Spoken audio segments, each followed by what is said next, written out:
മഹത്വത്തെ വെളിപ്പെടുത്തുന്ന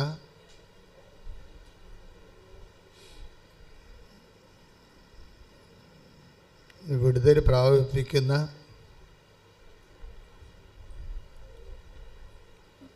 നമ്മൾ ആ തത്സമയം കടന്നു പോകുന്ന വിഷയങ്ങളിൽ നിന്ന് നമ്മളെ സഹായിക്കുന്ന ഏറ്റവും ലളിതമായ ഒരു കുഞ്ഞു പ്രാർത്ഥനയാണ്. എന്താണ്? ദൈവമേ, അങ്ങയുടെ നാമത്തെ മഹത്വപ്പെടുത്തണമേ. പക്ഷെ പ്രാർത്ഥനകളിൽ വെച്ച് ഏറ്റവും ടോപ്പ് പ്രാർത്ഥനയാണ്.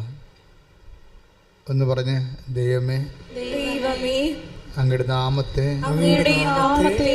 മഹത്വപ്പെടുത്തണമേ.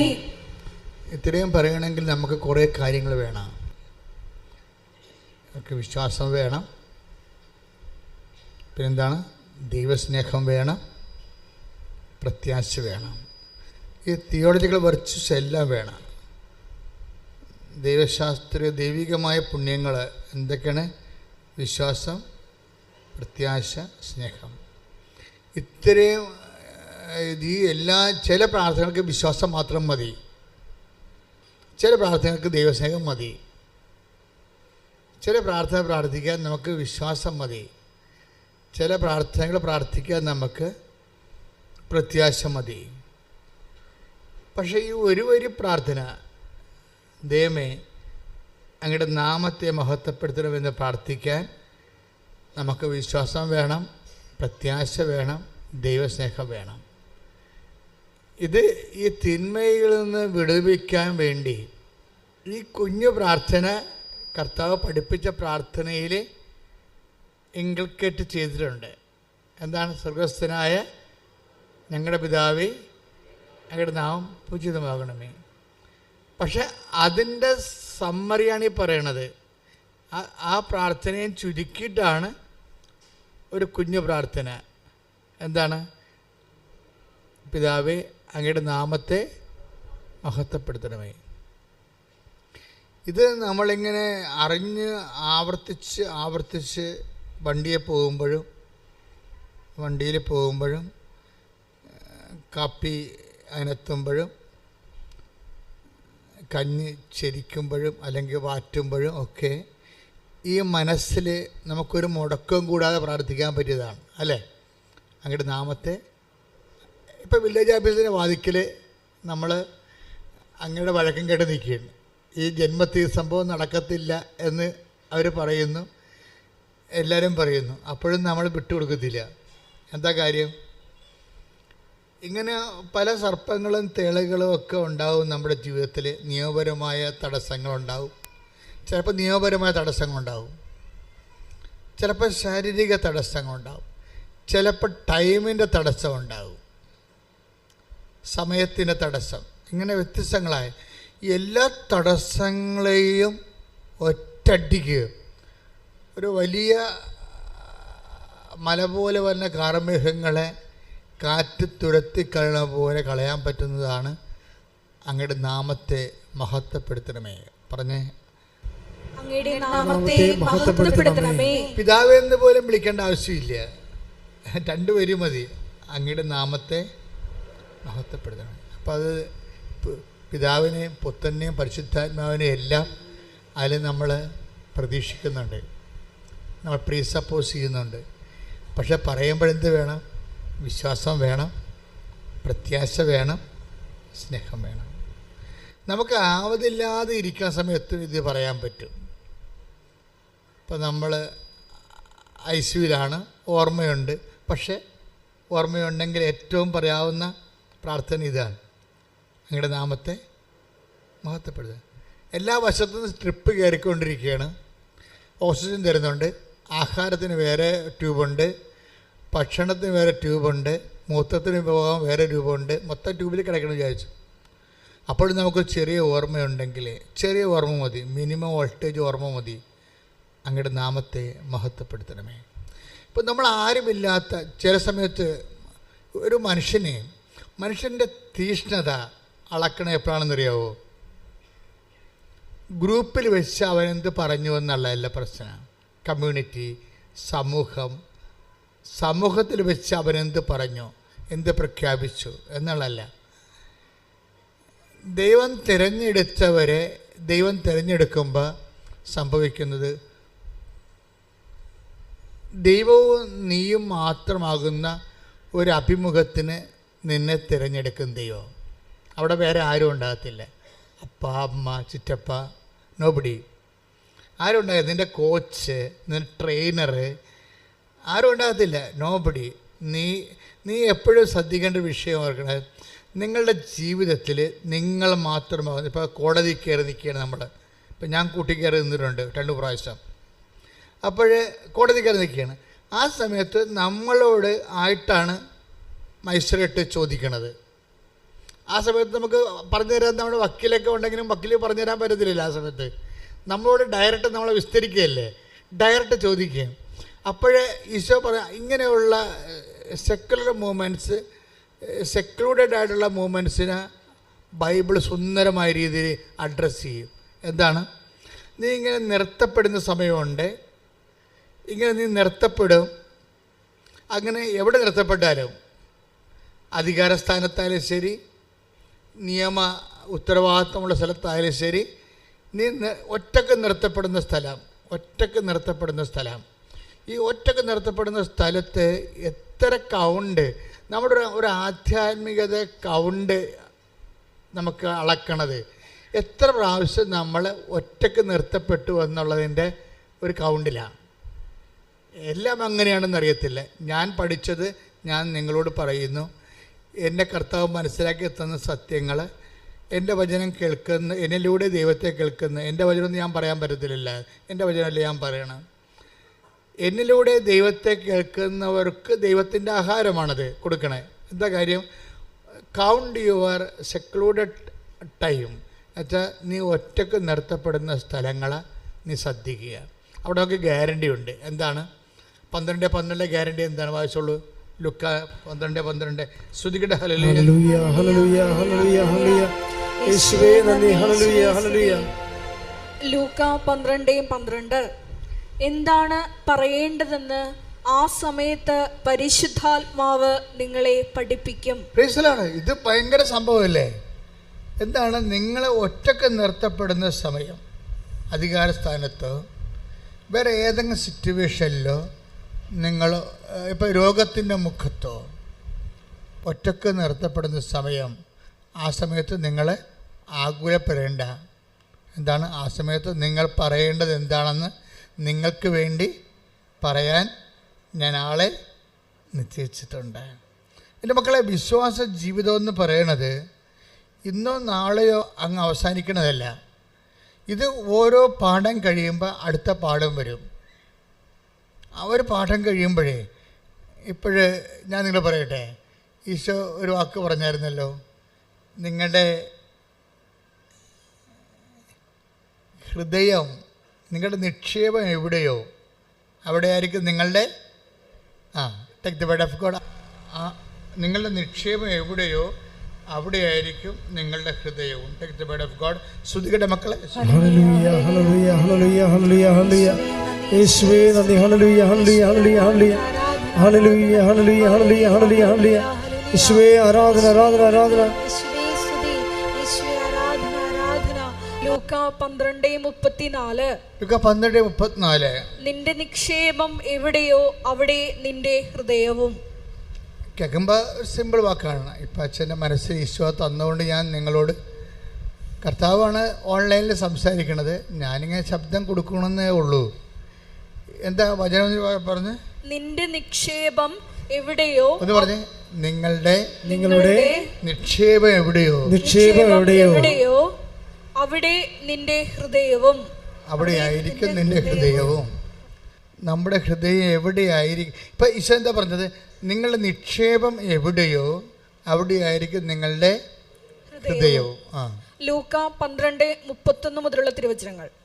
നിങ്ങൾ അവിടുത്തെ രാജ്യം അന്വേഷിക്കുവിൻ, ഇവയെല്ലാം അതോടൊപ്പം നിങ്ങൾക്ക് ലഭിക്കും. ചെറിയ അജഗണമേ, ഭയപ്പെടേണ്ട.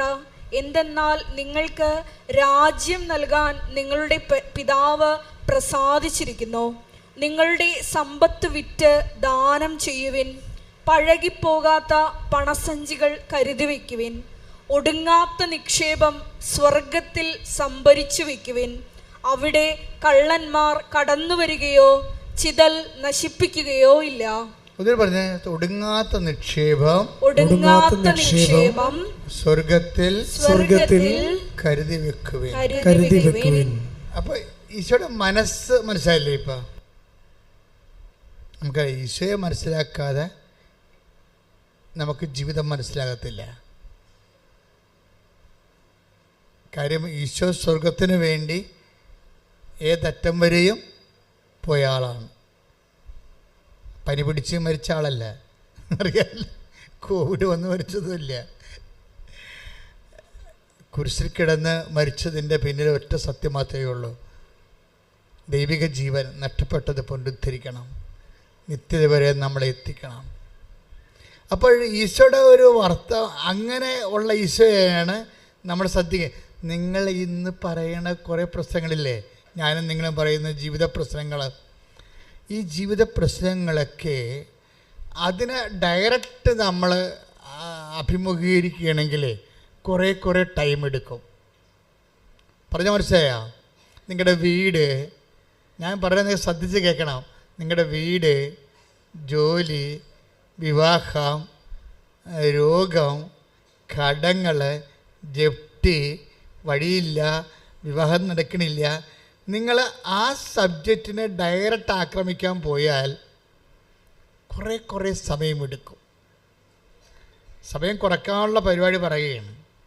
സമയം കുറയ്ക്കാൻ എന്ന് വെച്ച് കഴിഞ്ഞാൽ അത് നമ്മൾ ചെയ്യുന്നതിനേക്കാൾ നല്ലവണ്ണം ഈസിയായിട്ട് ആർക്ക് ചെയ്യാൻ പറ്റും? ഈശോ ചെയ്യും. അപ്പോൾ നമ്മൾ ചെയ്യേണ്ടത് എന്താണ്? ആദ്യം തന്നെ ഈശോയുടെ മനസ്സ് മനസ്സിലാക്കണം. ആ വചനം എത്രയായിരുന്നു പറഞ്ഞോളൂ? ലുക്ക 12:33. അതൊക്കെ നമ്മൾ വായിക്കുമ്പോൾ നിങ്ങളുടെ നിക്ഷേപം എവിടെയോ അവിടെ ആയിരിക്കും നിങ്ങളുടെ ഹൃദയവും. എന്നിട്ട് ഈശോ അതൊക്കെ പറഞ്ഞെന്താ പറഞ്ഞ? സ്വർഗത്തിൽ പറഞ്ഞേ, സ്വർഗത്തിൽ നിങ്ങൾ നിക്ഷേപം കരുതി വെക്കുവിൻ. അപ്പോഴ് ആ വചനം കൂടി ലിങ്ക് ചെയ്യുമ്പോൾ എന്താ നമുക്ക് ഈശോയുടെ മനസ്സെങ്ങനെ റീഡ് ചെയ്യണത്? നമ്മളുടെ നിക്ഷേപം എവിടെ ആയിരിക്കണമെന്നാണ് ഈശോ ഉദ്ദേശിക്കുന്നത്? പറ, സ്വർഗത്തിൽ. അതാണ് സംഭവം. നമ്മളുടെ നിക്ഷേപം സ്വർഗത്തിലായിരിക്കും. ഇപ്പോൾ എന്ത് വർക്കൗട്ട് ചെയ്താലും നമ്മളെ ഫെഡറൽ ബാങ്കിലൊക്കെ കൊണ്ട് പൈസ ഇടണ പോലെ ഇടാമെന്ന് വിചാരിക്കുകയല്ല. എന്ത് വിഷയം ചെയ്താലും സ്വർഗത്തിൽ ദ കണ്ടന്റ് ഓഫ് ഹെവൻ അതിലുണ്ടാകണം. ഇപ്പോൾ ഭാര്യ ഭർത്താക്കന്മാർ തമ്മിൽ അടിച്ച് പിരിയാൻ പോകണം വിചാരിച്ചോ? നിങ്ങൾ കേസ് ജയിച്ച് 2 ക്വസ്റ്റ്യനെ നിങ്ങൾക്ക് കിട്ടി, ഞാൻ പറയും നിങ്ങൾ തോറ്റെന്ന് പറയും. എന്താ? സ്വർഗം പോയില്ല, കൊച്ചിനെ കിട്ടിയുള്ളൂ. ആ കൊച്ചു നാളെ വല്ല കഞ്ചാവല്ലൊക്കെ അടിക്കണമെങ്കിൽ ഇപ്പോൾ തന്നെ കുഞ്ഞ് പറഞ്ഞു കേട്ടില്ലേ, വാപ്പാനെ തല്ലിക്കൊല്ലോ എന്ന് പറഞ്ഞില്ലേ? അമ്മയെ കൊന്ന കുഞ്ഞ് പറഞ്ഞത് വാപ്പാനെ തല്ലിക്കൊല്ലാൻ പറഞ്ഞു. മക്കൾ ഇപ്പം നിങ്ങൾ മക്കളെ കിട്ടിയെന്ന് പറഞ്ഞാലും നാളെ കാര്യങ്ങൾ നിങ്ങളെ തല്ലിക്കൊല്ലാൻ പറഞ്ഞാൽ ചിലപ്പോൾ പറഞ്ഞെന്ന് വരൂ. അറിയാമല്ലേ? നിങ്ങളെ കേട്ടില്ലേ കഴിഞ്ഞ ദിവസത്തെ ചരിത്രം? ഞാൻ പേര് നിങ്ങൾ അധികം പറയേണ്ട കാര്യമില്ല. അപ്പം നിങ്ങളിപ്പോൾ ഭർത്താവുമായിട്ട് ഇടിവെച്ച് നിങ്ങൾ ജയിച്ചു. നിങ്ങളുടെ വക്കീൽ കേമനായിരുന്നു. അയാൾ ഉള്ളതും ഇല്ലാത്തതൊക്കെ എഴുതി ചേർത്ത് നിങ്ങൾ അവിടെ സ്വർണം നേരത്തെ നിങ്ങൾക്കറിയാവില്ല, ഏത് വക്കീലിനും അറിയാം, ഏത് കോടതിക്കും അറിയാം, പിരിയണമെന്ന് പറഞ്ഞ പെണ്ണ് ഒരിക്കലും ഭർത്താവിൻ്റെ വീട്ടിൽ പൊന്നു വെക്കത്തില്ല. അവളുടെ അപ്പനും അമ്മയും ഒന്നും വെപ്പിക്കത്തില്ല. ആദ്യത്തെ പുതുക്കത്തിന് തന്നെ അഴിച്ചെല്ലാം അലമാരി ആക്കും. അത് ബുദ്ധിയുള്ളവർ മനസ്സിലാക്കണം. ഇത് ട്രാപ്പാണ് ഈ വരാൻ പോണത്, അടുത്ത പരിപാടി ട്രാപ്പാണെന്ന്. പക്ഷേ കേസ് വരുമ്പോൾ എന്താ പറയണത്? എൻ്റെ പൊന്നെ, എൻ്റെ 28 പവൻ പൈസ എല്ലാം അവിടെ ലോക്കറിൽ ഇരിക്കണം, അവിടെ അലമാരി ഇരിക്കണം കേസ്. അപ്പം നമ്മൾ വക്കീലിനോട് പറയാം, വക്കീലെ അങ്ങനെയൊന്നുമില്ല, കാശൊക്കെ എൻ്റെ ഉണ്ടെന്നൊക്കെ പറയും. അപ്പോൾ പറയും നിങ്ങൾക്ക് കേസ് ജയിക്കണ കാശ് വേണമെന്ന് ചോദിക്കും. അപ്പോൾ ഉടനെ ഒപ്പിട്ട് കൊടുക്കും. തീർന്നില്ലേ? കണ്ടന്റ് ഓഫ് ഹെവൻ പോയി. ഭയങ്കര ഉടമ്പടിക്കാരത്തിയാണ്, പക്ഷേ വക്കീലിൻ്റെ കക്ഷത്താണ് നിങ്ങളുടെ ആത്മാവ് ഇരിക്കണത്. ശരീരം മാത്രമല്ലേ, ആത്മാവ് ഉൾപ്പെടാം. ശരീരം മാത്രമല്ല, ശരീരമായിട്ട് ആരും കഷ്ടത, ആത്മാവ്. അതുകൊണ്ട് ഈശോ പറയുമ്പോൾ പറയും, ഒരു കണ്ടന്റ് ഓഫ് ഹെവൻ, നിങ്ങൾ എവിടെ ജയിച്ചാലും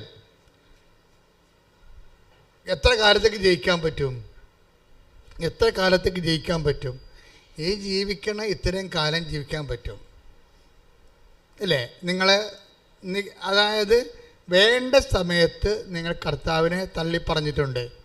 സത്യം തള്ളിപ്പറഞ്ഞു, നീതി തള്ളിപ്പറഞ്ഞു, സ്നേഹം തള്ളിപ്പറഞ്ഞു. എല്ലാം നിങ്ങൾ ആർക്ക് വേണ്ടി ചെയ്താണ്? തള്ളമാർ ശ്രദ്ധിക്കണേ, മക്കളുടെ കൂടെ നിന്നുകൊണ്ട് ആൻറ്റിമാരൊക്കെ ചിലപ്പോൾ കേസ് കൊടുക്കാനും ഡൈവേഴ്സിനും അബോർഷനും ഒക്കെ കൂട്ടി നിൽക്കുന്ന, പിമ്പായിട്ട് നിൽക്കുന്ന ആൾക്കാരില്ലേ, അവറാച്ച പണി വരുന്നുണ്ട്. ഒരു കുഴപ്പമില്ല, നിങ്ങൾ ഒറ്റടക്കി സഭയൊന്നും പോകത്തില്ല. എന്തുകൊണ്ടാണ് അമ്മ ചില സമയത്ത് ഹൃദയത്തിൽ സംഗ്രഹിച്ച് മിണ്ടാണ്ടിരുന്നത്? ചില സമയത്ത് ദൈവത്തിന് മുമ്പ് മിണ്ടാണ്ടിരിക്കണതാണ് നല്ലത്. മിണ്ടിപ്പോയ കൗണ്ടാവും. നല്ല ഹെവി ആയിട്ടുള്ള അനീതിയല്ലേ കിട്ടണത്. ചോര കുഞ്ഞിനെ കൊണ്ട് പെറ്റ്, കഴിഞ്ഞ ആഴ്ച പറഞ്ഞതല്ലേ, ചോര കുഞ്ഞിനെ കൊണ്ട് പെറ്റ് കിടക്കണ സമയത്ത് തന്നെയാണ് ഇനി വീട്ടിൽ പോകാമല്ലോ, പെറ്റ് കഴിഞ്ഞല്ലോ, ഇനി വീട്ടിൽ പോയി ഇത്തിരി ഭക്ഷണം കഴിച്ച് സമാധാനത്തിൽ ഉറങ്ങിയിട്ടത്ര ദിവസമായി എന്തൊക്കെ വിചാരിച്ചിരിക്കുമ്പോഴല്ലേ ഈജിപ്തിൽ പോകാൻ പറയണത്. ഉറക്കമില്ല, ഈജിപ്തിൽ പോകാൻ പറയണത്. അപ്പോൾ സ്വാഭാവികമായിട്ട് നമ്മൾ സംസാരിച്ചാൽ ദൈവത്തിനെതിരെ സംസാരിക്കത്തുള്ളൂ, ഉറപ്പല്ലേ? അതുകൊണ്ട് അമ്മ ആ രാത്രി ഹൃദയത്തിൽ സംഗ്രഹിച്ചു എന്നാണ് പറയണത്. പരിശുദ്ധാത്മാവ് കൂടെ നിൽക്കുന്ന കാരണം നിങ്ങൾക്കറിയാമല്ലോ, ഈ പരിശുദ്ധാത്മാവ് എപ്പോൾ വിട്ടുപോകുന്നു അവിടെ വെച്ച് ദുരന്തം തുടങ്ങി. പിന്നെ ഞാൻ പറഞ്ഞ കുറേ ആൾക്കാർ ഡൈവേഴ്സ് ചെയ്യണമെന്നൊക്കെയാണ് ഞാൻ പറയണത്. കാര്യം ഇങ്ങനെ ചുമ്മാ ഈ ഗിരിയും പാമ്പും കൂടി ജീവിച്ചിട്ട് കാര്യമില്ലല്ലോ. എന്താ അങ്ങനെ പറയാൻ കാര്യം വെച്ച് കഴിഞ്ഞാൽ, ചില ആൾക്കാർക്ക് ക്രിസ്തീയ ജീവിതത്തിന് കൊള്ളത്തില്ല. That is why I am saying that.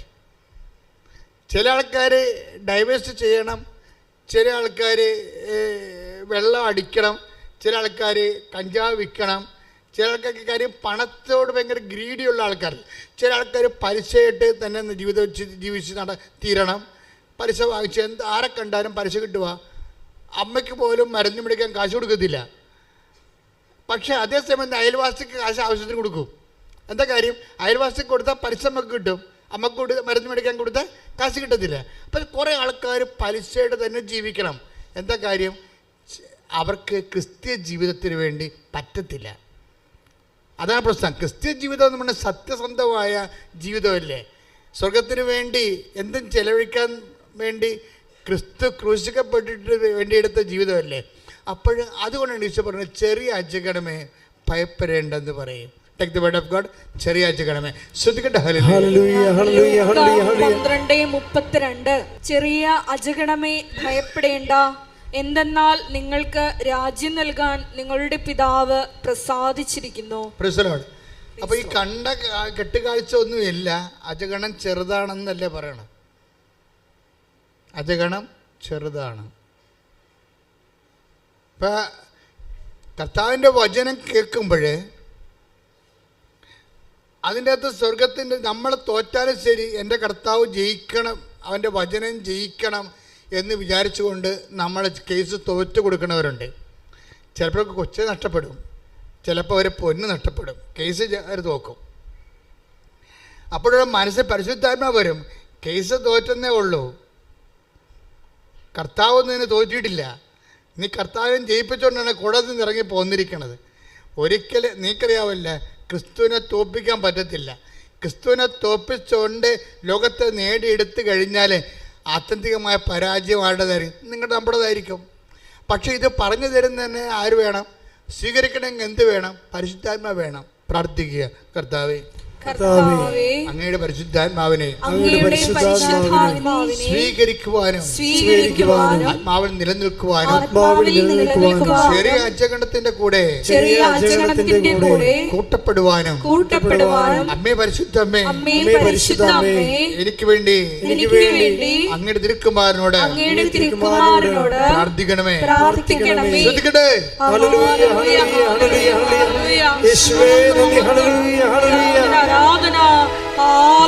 പ്രിയപ്പെട്ടവരെ, അതായത് നമ്മുടെ ആധ്യാത്മിക ജീവിതത്തിൽ ടോക്കണുണ്ട്. സന്ധ്യ ആകുമ്പോൾ ടോക്കൺ ഉണ്ട്, നോക്കണം. ജീവിതത്തിൽ ഒരു സന്ധ്യ ആവില്ലേ എപ്പോഴേലും? പിരിഞ്ഞു പോകേണ്ട കാലം വരുമ്പോൾ ടോക്കൺ എണ്ണി നോക്കണം. ടോക്കൺ എണ്ണി നോക്കുമ്പോൾ കണ്ടൻറ് ഓഫ് ഹെവൻ, അതായത് നിൻ്റെ തീരുമാനത്തിൽ എൻ്റെ മക്കൾ, അതായത് നിങ്ങളിങ്ങനെ സ്വത്തുകാരാകണത്. What is our subject? നിങ്ങളുടെ നിക്ഷേപം എവിടെയോ? Take the word of God. ലൂക്ക 12:34. നിന്റെ നിക്ഷേപം എവിടെയോ, നിന്റെ നിക്ഷേപം എവിടെയോ അവിടെ നിന്റെ ഹൃദയവും. അവിടെ നിന്റെ ഹൃദയവും. അപ്പൊ ഈശോ അത് അസസ് ചെയ്തിരിക്കുന്ന വിഷയമാണ്. എവിടെയാണോ നിന്റെ നിക്ഷേപം അവിടെയായിരിക്കും നിന്റെ ഹൃദയം. ഈശോ എന്താ ഉദ്ദേശിക്കുന്നത്? സ്വർഗത്തിൽ നിക്ഷേപം കരുതി വെക്കുവിൻ. അപ്പം നിക്ഷേപം എവിടെയായിരിക്കണം? സ്വർഗത്തിലായിരിക്കണം. എന്ന് വെച്ചാൽ എങ്ങനെയാണ് സ്വർഗത്തിൽ നിക്ഷേപം ചെയ്യണത്? എന്ത് തീരുമാനമെടുത്താലും അതിൻ്റെ അതൊരു കണ്ടൻറ് ഓഫ് ഹെവൻ ഉണ്ടാകണം. അതാണ് ടോക്കൺ. പിടിയാ. എന്ത് തീരുമാനം എടുത്താലും, കൊടുക്ക വാങ്ങേണ്ട തീരുമാനം എടുത്താലും, ഇപ്പോൾ നിങ്ങൾക്ക് നിങ്ങളൊരു പൈസ കുറേ ആൾക്കാർക്ക് കൊടുത്തു. അപ്പോഴേ അവർ തന്നു, പക്ഷേ നിങ്ങൾ തന്നില്ലെന്ന് പറയുന്നു. രേഖ നിങ്ങളുടെ കയ്യിലില്ല. രേഖയില്ല വരുവേ. ഇപ്പം നല്ല ബന്ധമുള്ള ആൾക്കാർ തമ്മിൽ കൈമാറ്റത്തിന് ചിലപ്പോൾ രേഖ ഉണ്ടാകത്തില്ല. പിന്നെ ബന്ധം, ഞാൻ പറയണ എല്ലാത്തിനും രേഖ വെക്കണമെന്ന് ഞാൻ പറയത്തുള്ളൂ. എന്താ കാര്യം? നമ്മുടെ രേഖ ഇല്ലെന്നുണ്ടെങ്കിൽ നാളെ കാലങ്ങളിൽ അവർ തന്നു എന്ന് പറഞ്ഞാൽ തന്നില്ല എന്ന് നമ്മൾ പറഞ്ഞ രേഖയില്ലല്ല. അപ്പം അതുകൊണ്ട് സ്വാഭാവികമായിട്ട് ഇങ്ങനെ വരുമ്പോൾ നമ്മൾ കൊടുത്തതാണ് ഇങ്ങനെ, പക്ഷെ അവർ കൊടുത്തിട്ടില്ല എന്ന് പറയുന്നു. നമുക്ക് രണ്ട് കാര്യങ്ങൾ ചെയ്യാം. ഒന്ന്, നേരം നിറയുള്ള പരിശുദ്ധാത്മാവിനെ ഈ കേസിൽ കക്ഷിയാക്കിക്കൊണ്ട് പരിശുദ്ധ അമ്മയെ മധ്യസ്ഥം നിർത്തിക്കൊണ്ട് ഈ വിഷയം നമുക്ക് കുറേ നാൾ കൊണ്ടുപോകാം. എന്താണ്? അവർക്കൊരു ബോധം ഉണ്ടാകുന്നിടത്തോളം. പക്ഷെ അവർക്ക് ബോധം ഉണ്ടാവും, നിങ്ങൾ കൊടുത്തതാണെന്ന് തന്നെയുള്ള ബോധം ഉണ്ടാവും. പക്ഷെ അവരത് പറയത്തില്ല. അവരപ്പോഴും പറയും, ബോധം ഉണ്ടായാലും അവർ പറയും തന്നിട്ടില്ലെന്ന് പറയും. അപ്പം നിങ്ങളെന്ത് ചെയ്യും? നിങ്ങൾ എന്തെങ്കിലും ഒരു മാർഗത്തിൽ അത് കുറച്ചെങ്കിലും കൊടുത്ത് ആ ചാപ്റ്റർ എഴുതി മേടിച്ച് ക്ലോസ് ചെയ്ത് കളയും. അപ്പോൾ ആര് തോറ്റു? അപ്പോൾ നമ്മൾ 2 പ്രാവശ്യം കാശ് തോറ്റില്ലേ? ആദ്യം ഒന്ന് കൊടുത്തു. ഇപ്പോൾ കോംപ്രമൈസ് ആകാൻ വേണ്ടി, ആ സഹോദരനോട് വൈരാഗ്യം ഉണ്ടാകാതിരിക്കാൻ വേണ്ടി, വൈരാഗ്യവും പണവും കൂടി ഒരുമിച്ച് വന്നാൽ കർത്താവ് പറയും വൈരാഗ്യം കുറച്ചിട്ട് പണം കൊടുക്കാൻ പറയും. വൈരാഗ്യം, കാര്യം നിൻ്റെ സഹോദരൻ നീ ബലിയർപ്പിക്കാൻ വരുമ്പോൾ നിൻ്റെ take the word of God 5:23 സ്തുതിക്കട്ടെ. ഹല്ലേലൂയ hallelujah hallelujah hallelujah hallelujah hallelujah. യേശുവേ നന്ദി. Hallelujah hallelujah hallelujah. യേശുവേ ആരാധന ആരാധന. മത്തായി 5:23. നീ ബലിപീഠത്തിൽ കാഴ്ച അർപ്പിക്കുമ്പോൾ, ഒന്ന് പറഞ്ഞേ, നീ ബലിപീഠത്തിൽ കാഴ്ച അർപ്പിക്കുമ്പോൾ നിന്റെ സഹോദരന് നിന്നോട് എന്തെങ്കിലും വിരോധമുണ്ടെന്ന്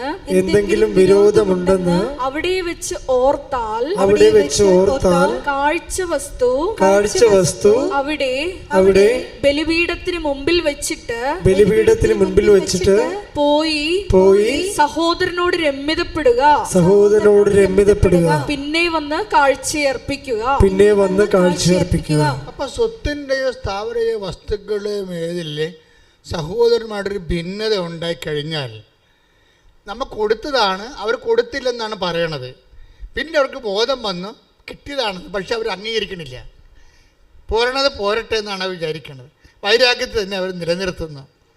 ഇനി ഇവർ വൈരാഗ്യം വെച്ചിട്ട് നമ്മുടെ കാണിക്കാൻ പോയി പണി നോക്കാൻ പറഞ്ഞാലും നമുക്ക് പണി നോക്കാൻ പറയും. പക്ഷെ ബൈബിൾ പണി നോക്കാൻ പറയത്തില്ല. ബൈബിൾ പറയും അവരോട് രമ്യപ്പെടാൻ പറയും. അതെന്താ കാര്യം വെച്ച് കഴിഞ്ഞാൽ, പ്രോബ്ലം വെച്ച് കഴിഞ്ഞാൽ അവരുടെ പ്രശ്നമല്ല, നമ്മുടെ പ്രശ്നമാണ്. നിത്യത ഇതിൻ്റെ അകത്ത് വിഷയമാണ്. നിത്യതയ്ക്ക് വേണ്ടി നിന്നെ എടുക്കുമ്പോഴേ അവർക്ക് നിന്നോട് വൈരാഗ്യം ഉണ്ടാകും. നിലനിർത്തിക്കൊണ്ടാണ് നീ നിത്യതയ്ക്ക് ചെന്നിരിക്കുന്നത്. ടോക്കം പോയി. അപ്പോൾ എല്ലാത്തിനേക്കാൾ സമ്പത്ത് നിത്യതയായതുകൊണ്ടാണ് ബൈബിൾ കർക്കശമായിട്ട് ആ നിത്യതയുടെ കൂടെ നിൽക്കുന്നത്. നമുക്ക് സ്ഥാപന ജംഗ വസ്തുക്കൾ നഷ്ടം ഉണ്ടായാലും ക്രിസ്തുവിൻ്റെ പീഡാനുഭവത്തിൽ നമ്മൾ വിശ്വസിക്കുകയും അവൻ്റെ വീണ്ടെടുപ്പിൽ നമുക്ക് വേണ്ടി കൊടുത്തു നമ്മൾ വിശ്വസിക്കുകയും അവൻ്റെ കൂടെ ജീവിതം നിത്യകാലം ജീവിക്കാമെന്ന് നമ്മൾ വിശ്വസിക്കുകയും ചെയ്തുള്ള ആ വിശ്വാസ ജീവിതത്തിനെ കളങ്കം ഉണ്ടാകാതിരിക്കാൻ വേണ്ടിയാണ് അവരുമായിട്ട് സ്ഥാപനജംഗ വസ്തുക്കളുടെ കാര്യത്തിൽ നിങ്ങൾക്ക് കോട്ടവും നഷ്ടവും ഉണ്ടായാലും സ്നേഹത്തിൻ്റെ കാര്യത്തിൽ രമ്യപ്പെട്ടുകൊണ്ട് നിത്യജീവൻ ഉറപ്പാക്കാൻ പറയണത് ക്രിസ്തുവിന് മാത്രമേ അങ്ങനെ പറയാൻ പറ്റത്തുള്ളൂ. അതാണ് ക്രിസ്തു ദൈവമാണെന്ന് നമ്മൾ അനുഭവിക്കുന്നതിൻ്റെ കാരണം. ശ്രദ്ധിക്കട്ടെ.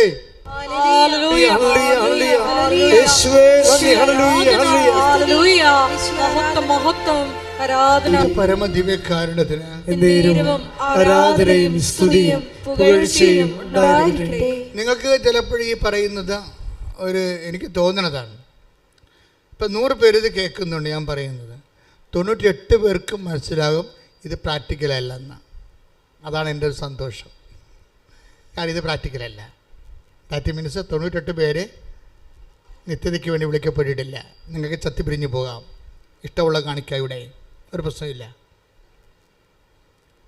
കാരണം ക്രിസ്തുവിൻ്റെ വില, നിത്യതയുടെ വിലയെന്ന് പറഞ്ഞാൽ ക്രിസ്തുവിൻ്റെ രക്തത്തിൻ്റെ വിലയാണ്. അത് നിങ്ങൾ ഇങ്ങനെ ചുമ്മാ യേശുവെ സ്വസ്ത്രം യേശുവെ സൂത്രം എന്നൊക്കെ പറഞ്ഞ് വാങ്ങിക്കാനൊന്നും പറ്റത്തില്ല. അതുകൊണ്ടാണ് ഈശോ പറഞ്ഞത് നിങ്ങളുടെ നിക്ഷേപം. Take the word of God. ലൂക്ക 12:34. നിന്റെ നിക്ഷേപം എവിടെയോ പറഞ്ഞേ, നിന്റെ നിക്ഷേപം എവിടെയോ അവിടെ നിന്റെ ഹൃദയവും. അപ്പം അർത്ഥം എന്താണ്? നിങ്ങളുടെ നിക്ഷേപം എവിടെ ആയിരിക്കണമെന്നാണ് ഈശോ ഉദ്ദേശിക്കുന്നത്? ആ സ്വർഗത്തിൽ നിക്ഷേപം കരുതി വെക്കാൻ പറ്റുന്നുണ്ട്. അതെങ്ങനെ സ്വർഗത്തിൽ നിക്ഷേപം കരുതി വെക്കണത്?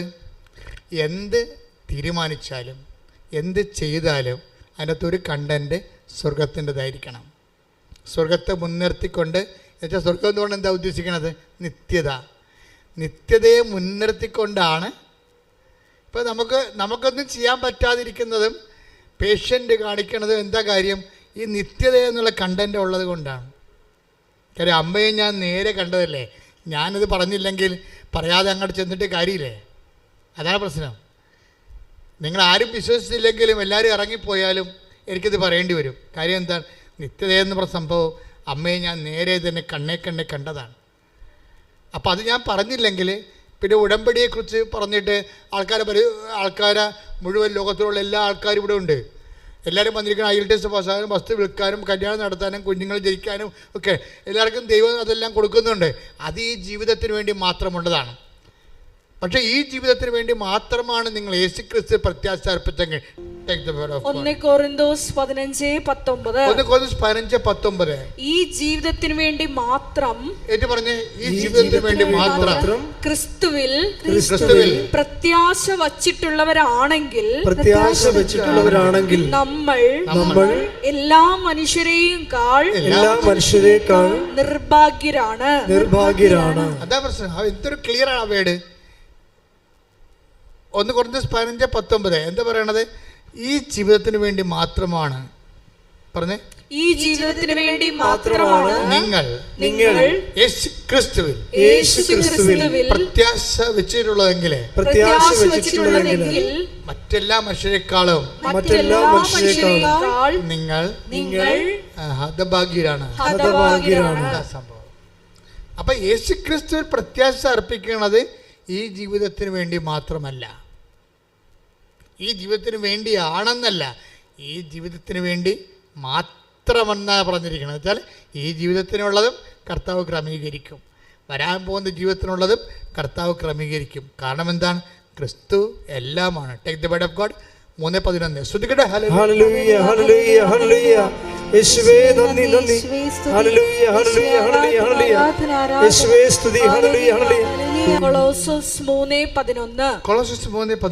ക്രിസ്തു എല്ലാമാണ്, എല്ലാവരിലുമാണ്. ഏറ്റു പറഞ്ഞേ, ക്രിസ്തു എല്ലാമാണ്, എല്ലാവരിലുമാണ്. നിങ്ങളിതൊക്കെ പഠിച്ചിരിക്കുകയാണ് ഇപ്പോഴേ. രസവാ. അച്ഛൻ്റെ ധ്യാനത്തിൻ്റെ താഴെ വിശ്വാസം ഇല്ലാത്തവരെ കൊണ്ടുവന്ന് കുറേ കമൻറ്റുകൾ ഇടും.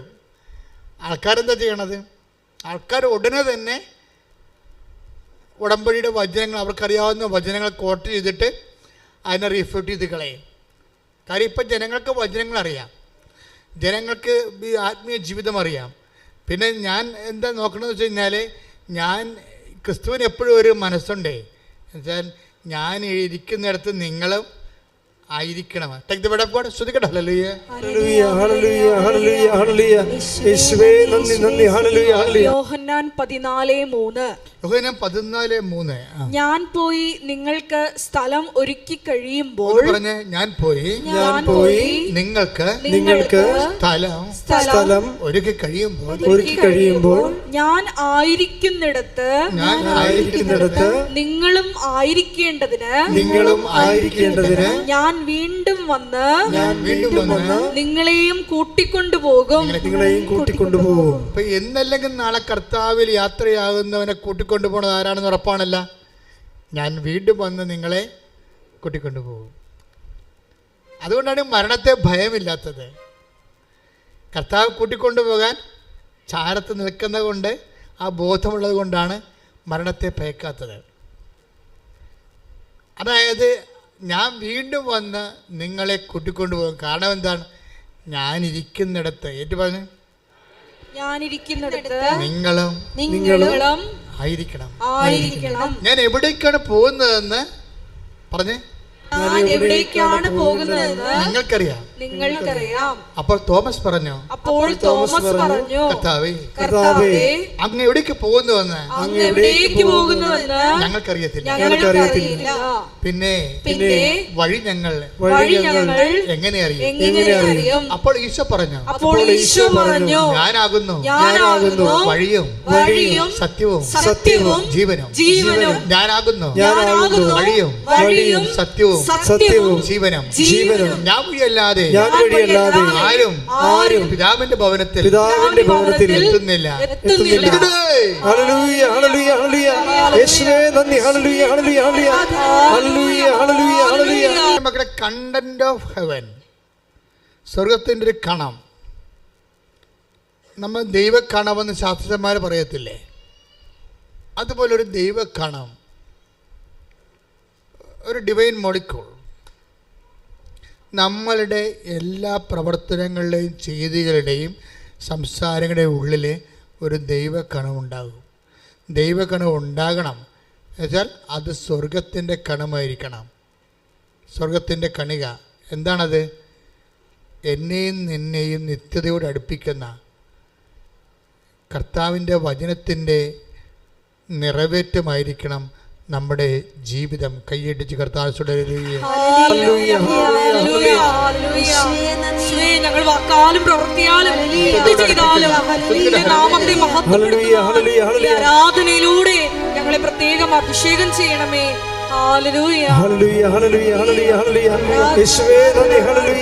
നിക്ഷേപമാണ് നിന്റെ ജീവിതത്തിലെ സംസാരങ്ങളിലെ ചെയ്തികളിലെ തീരുമാനങ്ങളിലെ വചനത്തിൻ്റെ നിത്യതയുടെ ഒരു കണമുണ്ടെങ്കിൽ അതൊരു നിക്ഷേപമാണ്, സ്വർഗത്തിലുള്ള നിക്ഷേപമാണ്. പ്രാർത്ഥിക്കുക, കർത്താവേ, നിന്റെ നാമത്തിലെ ഞാൻ ജീവിക്കുമ്പോഴേ എന്റെ വർത്തമാനങ്ങള്, ചെയ്തികള്, സംസാരങ്ങള് ഈശോയെ അവിടെ എല്ലാം സ്വർഗത്തിന്റെ ഒരു കണമുണ്ടാകുക, ദൈവക്കണമുണ്ടാകുക. എന്നെ നിത്യതയോട് അടുപ്പിക്കുവാൻ എന്നെ പ്രത്യേകമായി അങ്ങ് താങ്ങി ഒരുക്കണമേ, എന്നെ സംരക്ഷിക്കണമേ. ശ്രദ്ധിക്കട്ടെ. അതുകൊണ്ട് ചില കാര്യങ്ങൾ നമുക്ക് മനസ്സിലാവില്ല ജീവിതത്തിൽ. നിങ്ങൾ നീതിമാനാകാം, നീതിമതിയാകാം, നിങ്ങൾക്ക് എന്തെങ്കിലും ഉണ്ടെങ്കിൽ ഇല്ലാത്തൊരു പങ്കുവെക്കുന്ന ശീലമുള്ള ആളാകാം, ഒരാളുടെ കൈ ഒഴുകി അല്ലെങ്കിൽ അവരെ സഹായിക്കാനുള്ള മനസ്സുള്ളവളാകാം. പക്ഷെ നിനക്ക് സംഭവിക്കുന്നതെല്ലാം അവർക്ക് സംഭവിക്കുന്നതിനേക്കാളും മോശമായിട്ട് ജീവിതം ഉണ്ടാകും. അപ്പോൾ നീ വിശ്വാസത്തിൽ നിന്ന് തള്ളി മാറ്റപ്പെടും. വിശ്വാസം നിനക്ക് ഒറ്റക്ക് സംരക്ഷിക്കാൻ പറ്റത്തില്ല. പറഞ്ഞ് മനസ്സിലാകുന്നുണ്ടോ? അതായത് നമ്മൾ നല്ല വ്യക്തിയാകാം, സഹായിക്കുന്നയാളാകാം, മറ്റുള്ളവർക്ക് ഇല്ലായ്മയിൽ കണ്ട് കൈകറിഞ്ഞ് സഹായിക്കുന്നവരാകാം, നല്ല സ്വഭാവമുള്ളവരാകാം. പക്ഷെ നീ എത്ര നല്ല വ്യക്തിയായാലും നിനക്കറിയാവില്ലേ, സ്വർഗത്തിൻ്റെ ഒരു സൂക്കേട് ക്രിസ്തുവിന് പോലും ഒഴിവ് കഴിവില്ലാഞ്ഞ വസ്തുക്കളാണ്. എന്ന് വെച്ചാൽ നിനക്കുടനെ അടുത്ത പാഠം തരും. ഇപ്പം നമ്മൾ ചില സ്പോർട്സ് പഠിപ്പിക്കുന്ന അധ്യാപകർ, ഫിസിക്കൽ എഡ്യൂക്കേഷൻ അല്ലേ, അവരെല്ലാം നമ്മൾ സ്പോർട്സൊക്കെ പഠിപ്പിക്കണം സാർമാർ. അപ്പം നമ്മൾ ഹൈ ജമ്പ് ചെയ്യണമെന്നുണ്ടെങ്കിൽ അവരിങ്ങനെ, നമ്മളൊരു 10-12 കുട്ടികളുണ്ടെന്ന് വിചാരിച്ചോ. അപ്പോൾ 48 പോയിൻ്റ് നമ്മൾ ചാടി. അപ്പോൾ 48-ൽ 6 പേര് ചാടി. അപ്പോൾ 6 പേര് പുറത്തായി. 6 പേര് 48-ൽ ചാടി, 48 പോയിൻ്റ് ചാടി മുകളിൽ. പിന്നെ വീണ്ടും പിന്നെ നമുക്ക് ഒരു അവസരം തരികയാണ്. നമ്മൾ വീണ്ടും ചാടുമ്പോഴുണ്ട് 52-ലെത്തി. 52-ലെത്തിയപ്പോൾ നമ്മുടെ കൂടെ നിന്ന് 5 പേരും പോയി. അപ്പം നമ്മൾ ജയിച്ചല്ല. പക്ഷേ ഫിസിക്കൽ എഡ്യൂക്കേഷൻ സാർ പറയും ജയിച്ചിട്ടില്ലെന്ന് പറയും. ജില്ലയിലെ റെക്കോർഡ് ഇതല്ല എന്ന് പറയും, 56 പറയും. അപ്പം നീ സന്ധ്യ വരെ ഒന്ന് ചാടാൻ പറയും. എപ്പോഴാണ് നീ 56-ൽ എത്തണത് അതുവരെ എഡ്യൂക്കേഷൻ സാർ നമ്മുടെ കൂടെ നിൽക്കും. നമ്മൾ ഒറ്റയ്ക്ക് ഉണ്ടാകത്തുള്ളൂ. ഈ ഒറ്റയ്ക്ക് എത്തണ സ്ഥലങ്ങളില്ലേ മക്കളെ, അതാണ് ഫൈനൽ എന്ന് പറയുന്നത്. ഒറ്റയ്ക്ക് എത്തണ സ്ഥലങ്ങൾ, അവിടെ നീ മാത്രമേ ഉണ്ടാകത്തുള്ളൂ. നിൻ്റെ കൂടെ സപ്പോർട്ട് ചെയ്തിട്ടില്ല. നമ്മളെ പൊട്ട മൊണ്ണെ എന്തൊക്കെ വിളിച്ചിട്ട് ഞങ്ങൾ അന്നേ പറഞ്ഞല്ലേടാ അത്തേ നീ ചെയ്തിട്ട്. അപ്പം നീ അങ്ങനെ ഓരോ കാര്യങ്ങൾ പറഞ്ഞ് കുറ്റപ്പെടുത്തി ഓരോ കാൻഡിഡേറ്റുകൾ പോയി അവസാനം നമ്മൾ ഒറ്റക്കാകും. അപ്പം സ്വന്തം ഭാര്യയും പറയും ഇഡിയറ്റ് പറയും, ജോബിനെ എന്തെല്ലാം കാര്യങ്ങൾ പറഞ്ഞ് വൈഫ്. അപ്പോൾ ഓരോരുത്തർ പറയും, മക്കളും പറയും പപ്പക്ക് ബോധമില്ല, പപ്പ ഈ ലോകത്തല്ല ജീവിക്കണത്, പപ്പ ഈ കാലത്തല്ല ജീവിക്കണത്. അതെ, നമ്മൾ ഈ കാലത്തല്ല ജീവിക്കണത്, കാലാതീതമായ കർത്താവിൻ്റെ കൂടെയാണ്. കൈ ഇടിച്ച് കർത്താവ്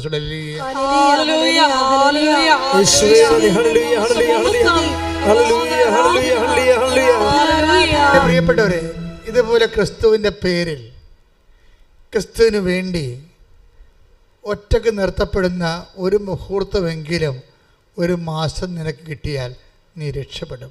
ദാറ്റ് ഈസ് യുവർ ടോക്കൺ. അതാണ് നിൻ്റെ ടോക്കൺ. നിത്യത്തിൽ ഇതെല്ലാം എണ്ണിയെടുക്കും. എത്ര കാലം ക്രിസ്തുവിന് വേണ്ടി ക്രിസ്തുവിൻ്റെ പേരിൽ മറ്റെല്ലാവരും വിട്ടും പോകുമ്പോൾ കർത്താവ് ചോദിക്കേണ്ട ചോദ്യമുണ്ട്. വിട്ടും പോകുന്ന അവസരം ഉണ്ടാകും. അപ്പോസ്തലന്മാർക്ക് ഉണ്ടായിരുന്നു. അപ്പോൾ കർത്താവ് ചോദിച്ച ചോദ്യമാണ് എന്താണ്? 6:67. യോഹന്നാൻ 6:67. ടേക്ക് ദ ബെഡ് ശ്രദ്ധിക്കട്ടെ. ഹല്ലേലൂയ. യോഹന്നാൻ 6:67. യേശു 12 പേരോടുമായി ചോദിച്ചു. യേശു 12 പേരോടുമായി ചോദിച്ചു, നിങ്ങളും പോകാൻ ആഗ്രഹിക്കുന്നുവോ? എന്തുകൊണ്ടാണ് അങ്ങനെ പോകാൻ ആഗ്രഹിക്കുന്നത് ചോദിച്ചത്? യോഹന്നാൻ 6:66. അതെ. ഇതിനുശേഷം അവന്റെ ശിഷ്യന്മാരിൽ വളരെ പേർ അവനെ വിട്ടുപോയി. അവർ പിന്നീട് ഒരിക്കലും അവന്റെ കൂടെ നടന്നില്ല. അപ്പോൾ ഓരോ ഇൻസിഡന്റ് സംഭവിക്കുമ്പോഴും ഇങ്ങനെ ഞാൻ മുമ്പ് പറഞ്ഞില്ലേ, ഹൈ ജമ്പ് ചെയ്യുമ്പോൾ ചാട്ടം ആയാസം എടുത്തിട്ട് വരുമ്പോൾ സമയത്ത് മുഴുവനും ഓരോരുത്തർ വിട്ടുപോകുന്ന അതായത് വിട്ടുപോകും. നിങ്ങളെ ഇപ്പോൾ സിസ്റ്റേഴ്സിനെ നോക്കുന്നുണ്ടിരുന്നുണ്ട്, നിങ്ങളെ കുടുംബജീവിതക്കാർ നോക്കുന്നുണ്ട്. നിങ്ങളുടെ എല്ലാവരുടെ ജീവിതവും ഞങ്ങളുടെ ജീവിതവും അങ്ങനെ തന്നെയാണ്. ക്രിസ്തുവിൻ്റെ കൂടെ നിന്നാൽ നിത്യത ഒരു വിഷയമായത് കാരണം വിട്ടുപോകൽ ഒരു പ്രതിഭാസമാണ് ഇതിൻ്റെ അകത്ത്. അത് ഓരോരുത്തരായിട്ട് വിട്ടുപോകും. ഇപ്പോൾ ഭാര്യയും ഭർത്താവും നിങ്ങൾ ഒരുമിച്ച് ജീവിക്കും. കർത്താവ് എന്താ പറഞ്ഞത്? ഒരാൾ സ്വീകൃത, അവരെ തിരസ്കൃത. ശ്രദ്ധിക്കട്ടെ. Hallelujah, hallelujah, hallelujah, hallelujah. യേശുവേ നന്ദി. Hallelujah, hallelujah, hallelujah. യേശുവേ സ്തുതി. ഹല്ലേലൂയ, ഹല്ലേലൂയ, ഹല്ലേലൂയ. ഹല്ലേലൂയ, ഹല്ലേലൂയ, ഹല്ലേലൂയ. വിശുദ്ധ പരമ ദിവ്യകാരുണ്യത്തിന് എന്നേരവും ആരാധനയും സ്തുതിയും പുകഴ്ചയും ഉണ്ടായിരിക്കട്ടെ. എന്തുകൊണ്ടാണ് ഈ ഷട്ട് ഔട്ടിങ് ഉണ്ടാകണത്? ഷട്ട് ഔട്ടിങ് ഉണ്ടാകണം. അത് നിങ്ങളുടെ വീട്ടിൽ 5 പേരുണ്ട്. നിങ്ങളുടെ വീട്ടിനകത്തൊരു കോമ്പറ്റീഷൻ ഉണ്ടാകണം. എന്താ കാര്യം? ടോക്കൺ പിടിക്കാനുള്ള കോമ്പറ്റീഷൻ. കാര്യം കർത്താവിൻ്റെ വചനം, കർത്താവ് ഷട്ട് ഔട്ട്സിനെ ഉണ്ടാക്കുന്നത് ഇങ്ങനെ നോക്കറിയാമല്ലോ, കാറ്റ് വരുമ്പോൾ മരങ്ങൾ കുലുങ്ങുകയും പഴുത്ത ഇലകൾ താഴെ വീഴുകയും ചെയ്യും. അതാണ് ഷട്ട് ഔട്ടിങ്. അതുപോലെ നമ്മുടെ ജീവിതത്തിലും നിത്യത ഒരു വിഷയമായത് കാരണം ഇതൊരു പേയ്മെൻറ്റ് സീറ്റാണ്. അതാണ് പ്രശ്നം. ഓശാരമല്ല, സൗജന്യമല്ല. ഇത് സൗജന്യമല്ലല്ലോ. വചനം എന്താണ്? ഇത് വിലക്ക്, നിങ്ങൾ വിലക്ക് വാങ്ങപ്പെട്ടവരാണ്. Take the word of God. ശ്രുതിക്കട്ടെ ഹല്ലേലൂയ. ഹല്ലേലൂയ.